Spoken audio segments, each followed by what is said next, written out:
Deus. Amém? Queira sentar-se, amado irmão, amada irmã.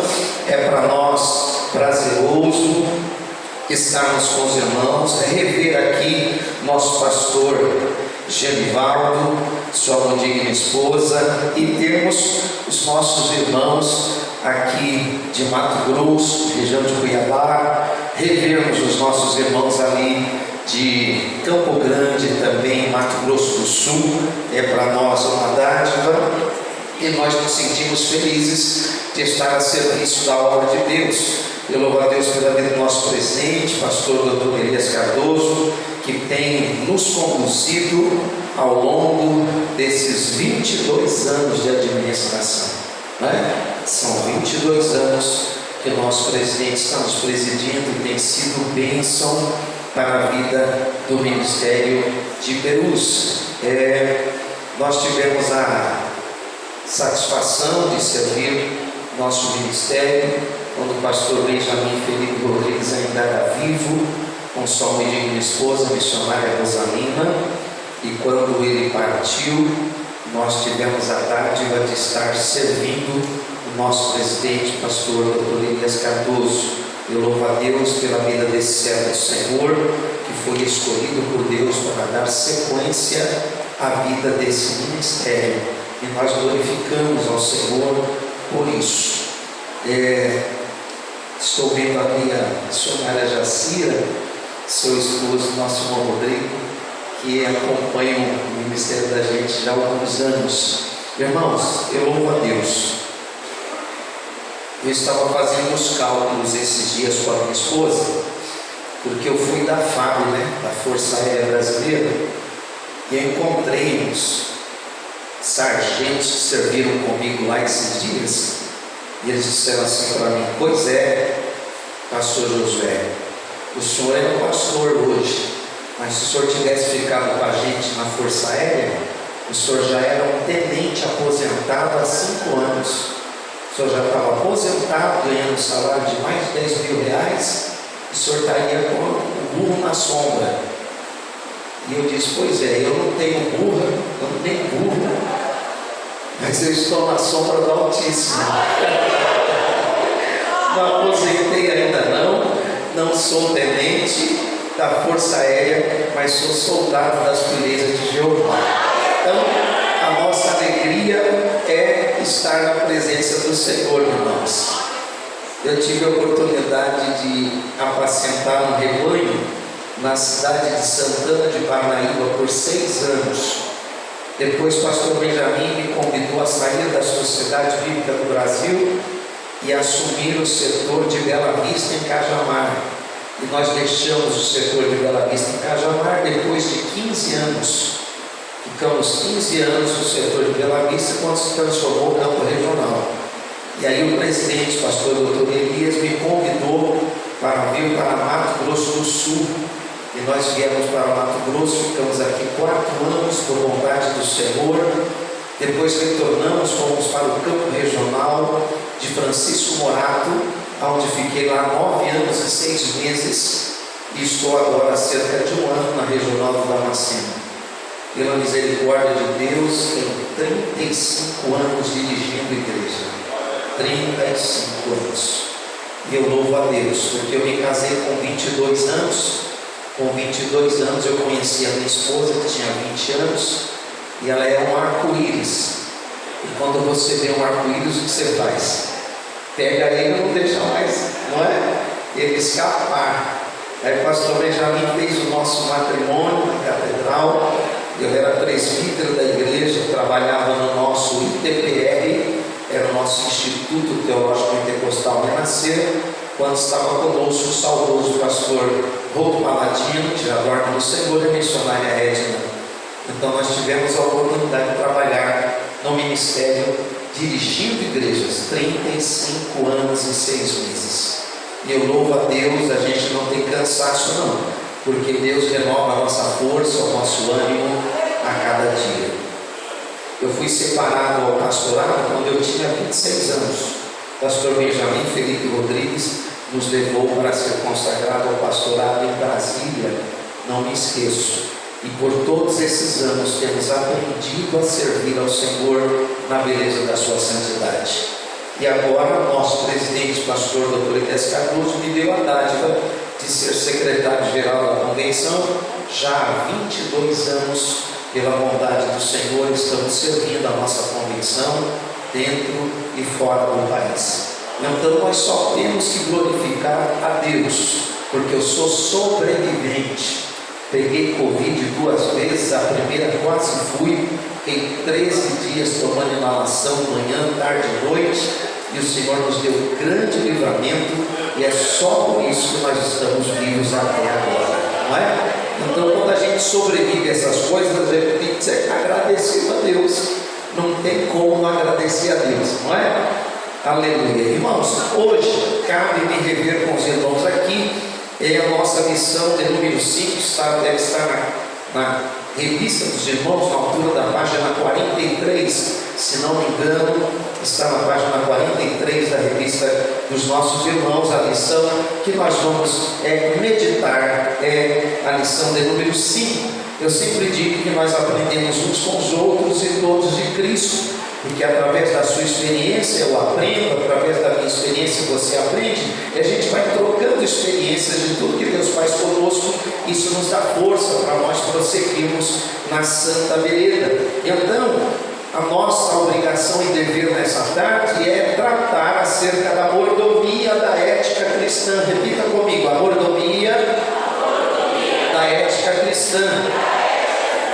Então, em outras palavras, nós diríamos assim, que nós estamos tratando da administração responsável naquilo que recebemos de Deus. Administração responsável naquilo que recebemos de Deus. O maior exemplo de ética para nós não é outra pessoa, por isso nós lemos Hebreus 12:2. O maior exemplo de ética cristã para nós é a pessoa de Jesus Cristo, que soube entrar e sair em toda e qualquer situação e soube tratar todos da maneira rigorosamente bíblica. É o maior dos exemplos de ética cristã para mim e para você. Então, eu nunca posso me esquecer que onde há ética, há também direitos e deveres. Onde houver ética, sempre existirá direitos e deveres. Tanto os direitos como os deveres serão respeitados. Quando uma pessoa, quando um governo, quando uma administração respeita direitos e deveres, o mundo sabe disso, a Organização das Nações Unidas sabe disso, que essa pessoa é uma pessoa ética, a pessoa que respeita tanto os direitos como os deveres, não apenas os meus, mas das pessoas que convivem comigo. Isso é ser uma pessoa ética. Na página de número 43 da nossa lição, nós temos então, chamando a nossa atenção, a ética cristã é a explanação sistemática do exemplo e também dos ensinos morais de Jesus aplicados à vida total do indivíduo na sociedade e realizados com o auxílio do Espírito Santo. Deste modo podemos afirmar que, do ponto de vista cristão, todas as pessoas que foram alcançadas pelo processo do novo nascimento e tiveram uma profunda experiência com o Espírito Santo precisam expressar através de um novo homem, ou seja, uma nova conduta, um novo comportamento, um novo modo de agir, que se identifique com a sua condição de nova criatura. Aí nós temos lá em Efésios capítulo 4, versículos 24 e 25, a palavra de Deus vai dizer assim: e vos revistais do novo homem, que segundo Deus é criado em verdadeira justiça e santidade. Pelo que? Deixai a mentira e falai a verdade, cada um com o seu próximo, porque somos membros uns dos outros. Ora, do que é que o apóstolo Paulo está falando? Paulo está falando de ética. Quando eu tenho encontro com Jesus, a minha vida muda. E muda para quê? Para melhor. Nós não estamos falando de qualquer tipo de ética. Tem vários tipos de ética. A nossa lição fala de ética cristã.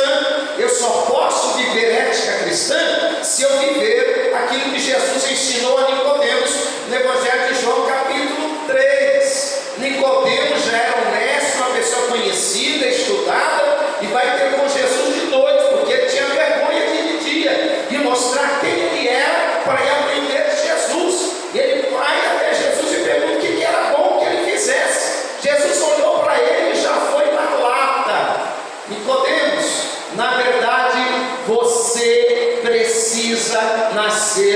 de novo, porque não adianta ser religioso. Religiosidade não resolve o problema de ninguém. Se religião resolvesse o problema de alguém, nós não teríamos mais de 2.500 religiões na Terra. A estatística última da Sociedade Bíblica do Brasil.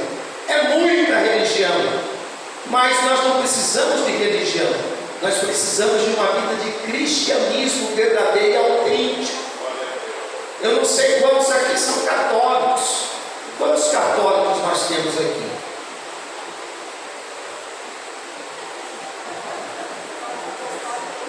Alguém diz assim: eu não sou católico. Nós todos somos.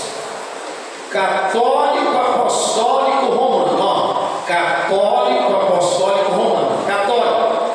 Seguidor universal de Roma. Nós somos católicos, apostólicos, cristãos. Nós somos seguidores universais de Cristo. Cristo tem a última palavra para nós. Então, às vezes nós falamos do católico, mas a gente nem sabe o que é católico. Católico é seguidor.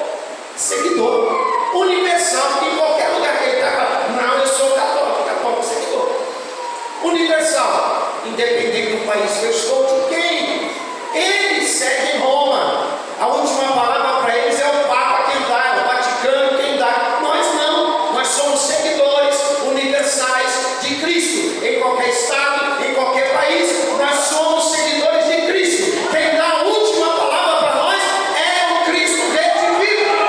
Vaticano não dá, Papa não dá, porque inclusive, a sepultura dos papas, cada um é dentro do Vaticano. Tem lá o local, uma cripta, onde é colocado o caixão de cada papa. Passou Leão XIII, fulano de tal, ciclano, está tudo lá.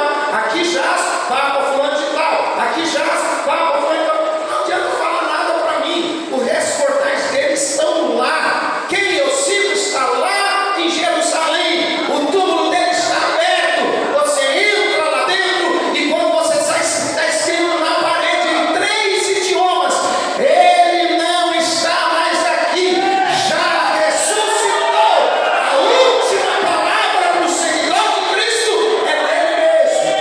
É o dono da igreja, aquele que se apresentou a João na ilha de Patmos, o último dos discípulos, o único que morreu de morte natural. Todos os demais foram ao sacrifício. João não.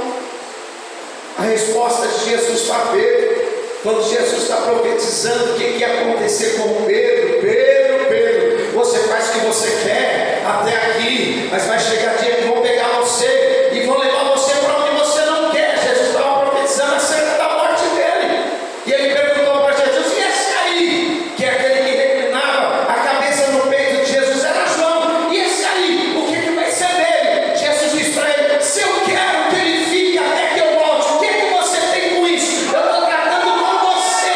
Ali Jesus está dizendo que ele trata cada um do jeito que ele quer, porque ele é o dono da obra e é o dono da vida de cada um de nós.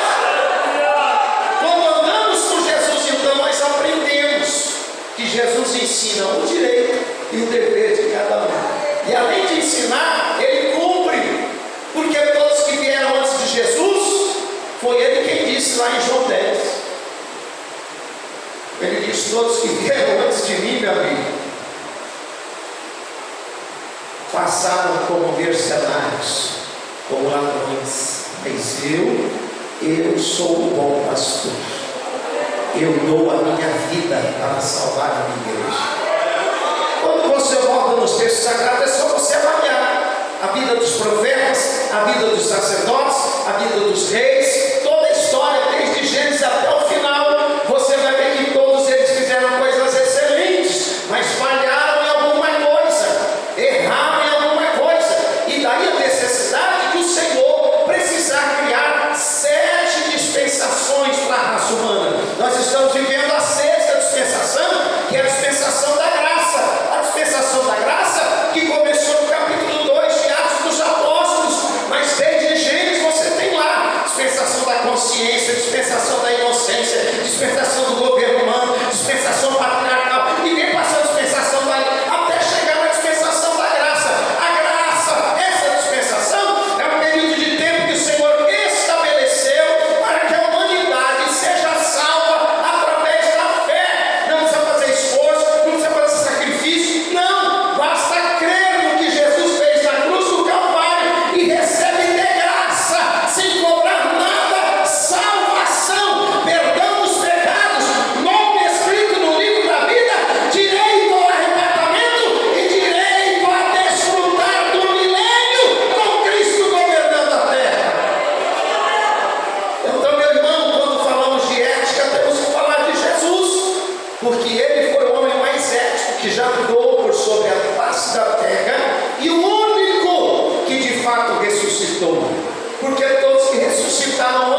menina que ressuscitou, prolongamento de vida, morreu novamente. O menino de Jesus, prolongamento de vida, morreu novamente. Velho Testamento, todos que ressuscitaram, tornaram a viver, mas depois morreram de novo. Cristo não. Por isso ele é a primícia, na verdade é o primeiro que verdadeiramente tornou a viver para nunca mais morrer. É por isso que o Pai disse: senta-te aqui à minha direita, até que eu ponha todos os teus inimigos por escabelo dos teus pés. Eu vou tratar com cada um e depois a gente vai acertar essa situação.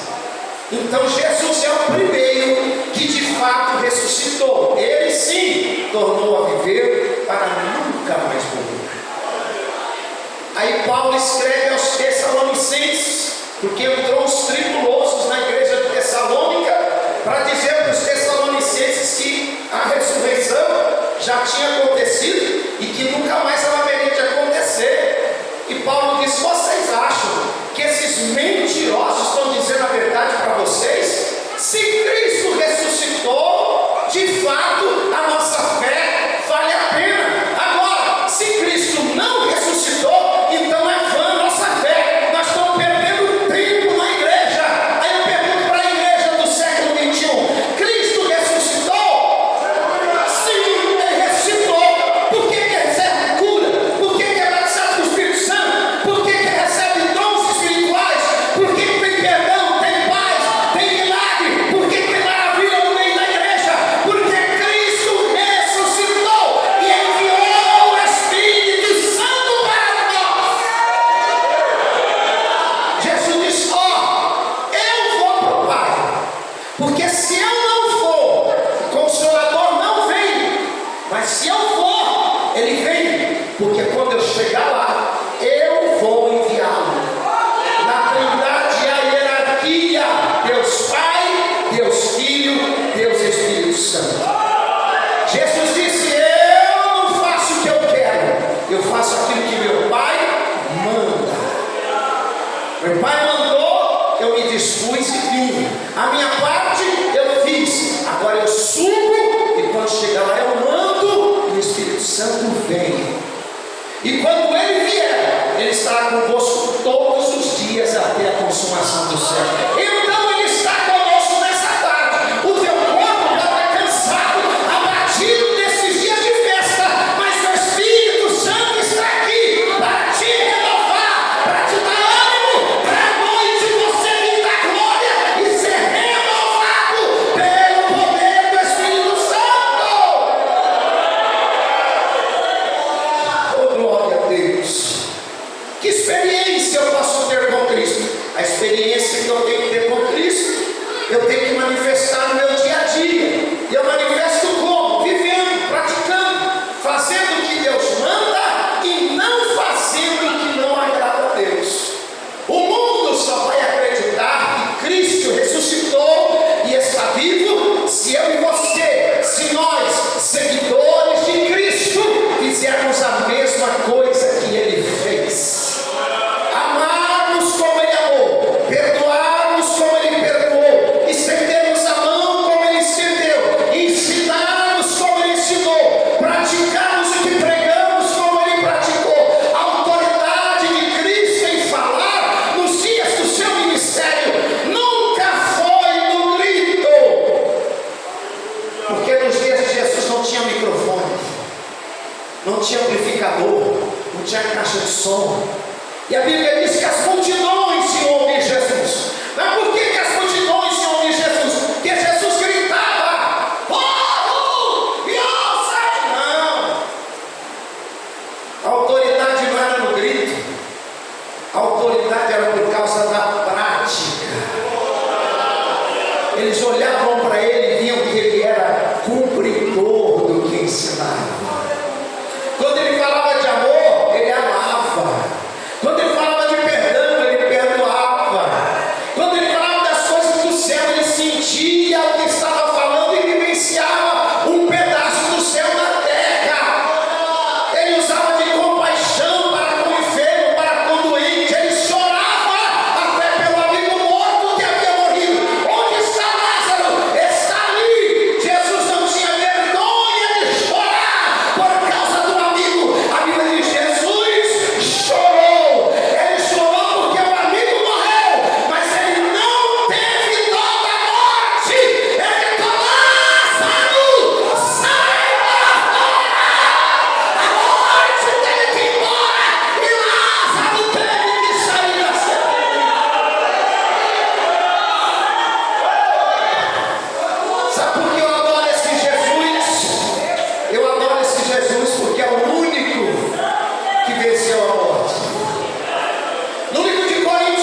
E aí tem quem critica e quem critica. Está chorando por quê? Já tem que chorar. Dá graças a Deus porque morreu. A outra diz assim, mas que miserável, que não tem sentimento, não está vendo que a pessoa morreu, está chorando a perda da pessoa partida. E aquela crítica tremenda, na hora do sepultamento. Ei, irmão, e tem gente que já promove o morto direto. Esse santo homem de Deus, essa santa mulher de Deus já está com o Pai na eternidade. E o outro levanta e diz, irmão, nós estamos aqui celebrando a Deus, que na verdade nós temos certeza da salvação. Mas esse aí, ó, subiu não, isso aí desceu. A gente faz nos velórios lugares de julgamento. E Jesus disse, eu a ninguém julgo. Eu não vim condenar ninguém. Eu vim para salvar. Eu não estou aqui para condenar. Eu vim para salvar. E não condeno ninguém. Quem se condena são vocês mesmos. Quando vocês não creem nas verdades que eu prego, quando vocês não creem no poder do Evangelho, vocês estão se autocondenando, mas eu não vim condenar ninguém. Eu vim para salvar.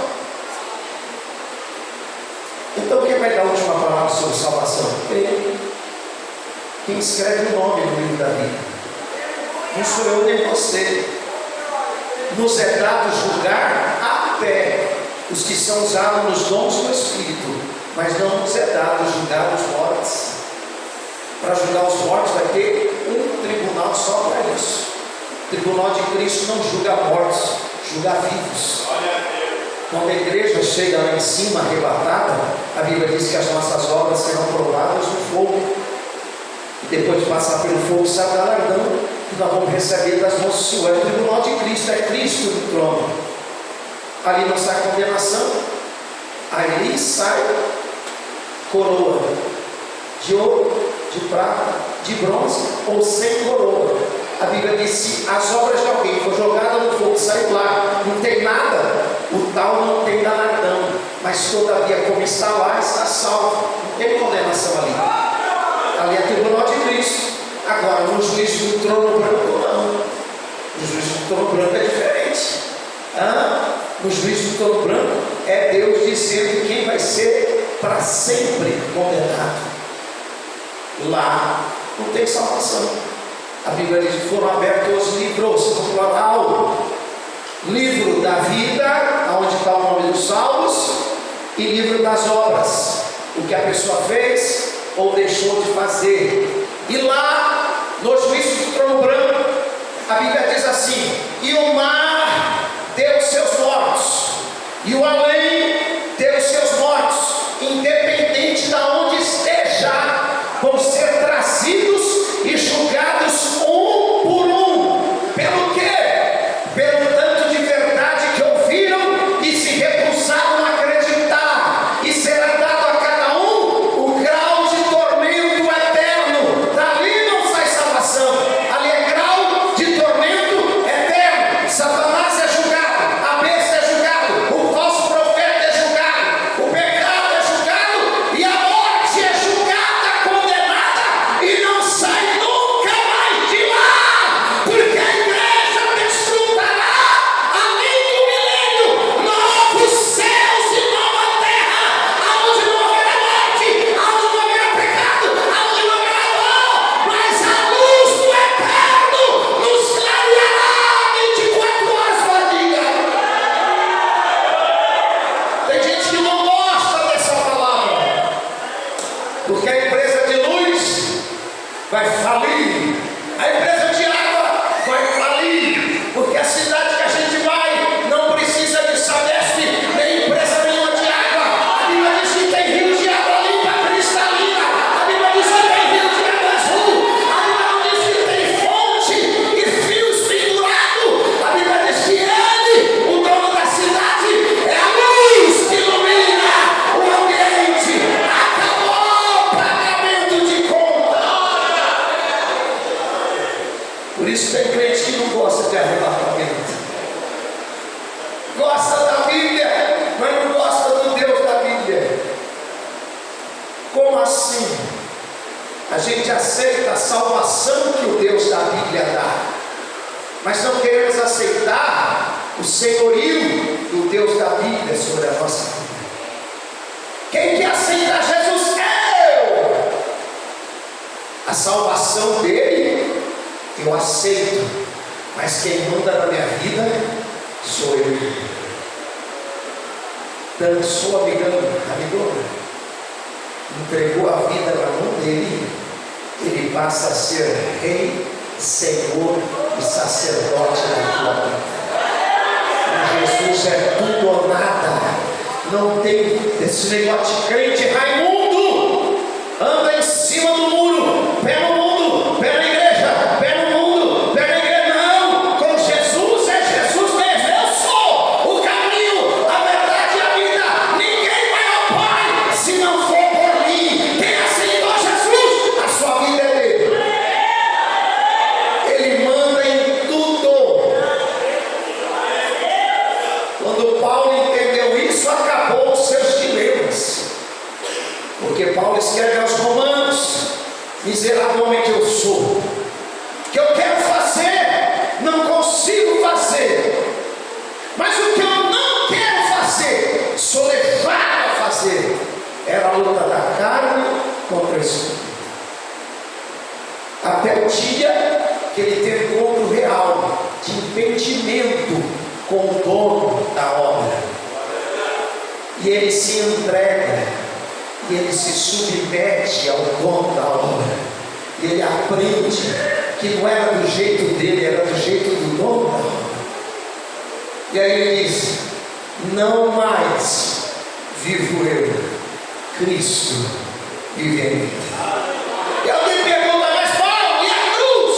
O que é a cruz para você? E ele responde: a cruz é o lugar aonde o mundo está crucificado para mim, e eu não vou tirar ele de lá. O mundo vai ficar crucificado lá, preso, mas a cruz é para mim. A cruz é para mim também o lugar onde eu, Paulo, estou crucificado para o mundo. Não saia de lá.